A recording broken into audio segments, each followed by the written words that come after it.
Hey everybody, this is Mark Bozon with the IGN Nintendo team, and I'm here to give you guys a video review for Sonic Chronicles: The Dark Brotherhood for Nintendo DS. Sonic Chronicles is a new RPG franchise that I think SEGA is trying to kick off here, and they're starting it off with Dark Brotherhood, the first and only announced game so far, but it's done by BioWare's new handheld division in Canada. And really, in the end, it's not one specific thing that drags this game down or something that's just a huge major flaw that makes it where it doesn't work. Really, it just feels like a first-time effort. The game's your standard RPG fare. It's really made to be kind of a starter RPG for people, so it's not really very intimidating. There's a lot of hand-holding going on. There aren't random battles. You actually walk into people. And all around on the surface, it looks like a very nice game. I mean, visually, it's really impressive. It's got a nice hand-painted look to it. And, rather than going with tile design, they just literally painted on the screen. And it's got a really unique, very beautiful look on DS. On the gameplay front, though, Sonic Chronicles is seriously lacking.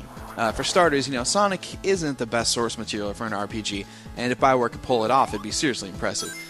You've got your team, they're doing the standard, search for the Chaos Emeralds and go after Dr. Eggman, and it does get more complex than that, and you get a couple twists and turns, but all around, it just doesn't feel like a huge RPG story. You've got the interactive dialogue trees that BioWare is famous for, but they don't go very far. I mean, you can pick if you're going to say something nice or something mean to somebody, and they'll respond in that line after, but it doesn't extend, or you don't have, anything kind of like a good or evil, meter or anything like that.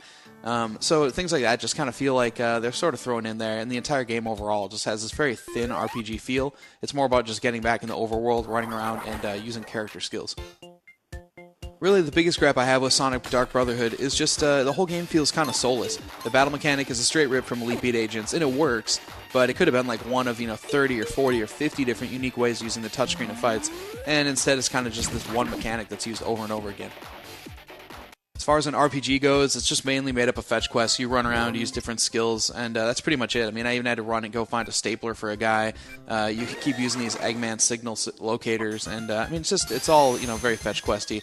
And the whole time it just feels like you're running around in towns rather than ever going out and truly exploring. Even the puzzles in the game are really basic, and it's a little weird because you can't actually go up to the puzzles and just do them. You have to talk to a guy that's standing next to him, and he'll say, "Hey Sonic, I gotta get in here, I have to solve this, can you do it for me?" And then, and only then, will it actually become active. So you get little things like that. They're kind of amateurish as far as making RPGs and really laying things out for the player, and it just feels like you're going from interaction point to interaction point instead of really exploring. There are also a few little oddities in the presentation overall. You have sound effects that kind of cut off, or they sound really low quality overall. The interface is anything but intuitive for equipping items, since it just kind of throws everything in this huge list instead of dividing it up if it's for someone's head or for their hands. So you don't really get a good grasp of what you've got all on your characters. And you've also got some strange collision with the leveled art, since it's a perspective 2D that's basically painted with collision on it. And then also the camera can't always keep up. It gets kind of framey and does some random things like that. In the end, it isn't like that Sonic is just a downright bad game. It's visually pleasing. It's made to be a good starter RPG. And, if you dig Sonic, there's some cool things to see, some big teammate attacks. And, it does feel like the Sonic world's kind of been opened a little more than just, running right and jumping. Especially when you look at the characters, they actually did a good job of dividing them up and saying, okay, this person's going to be a thief class, this person's going to be healing or support. And in that sense, it's really neat. You get the pairing of the teammate attacks, and you also get this where you say, okay, this guy's really unique. I want to bring Knuckles along, or I want to bring Tails along, because they're really fun to play with. Even the skill system and different attributes, really cool, and it's definitely a step in the right direction for BioWare as a new handheld team, and also for Sonic Chronicles if it sticks around. If you're crazy about Sonic, it's worth at least giving it a look, but for anybody else, Dark Brotherhood's really going to be a letdown when you look at some of the other RPG offerings that are already on DS.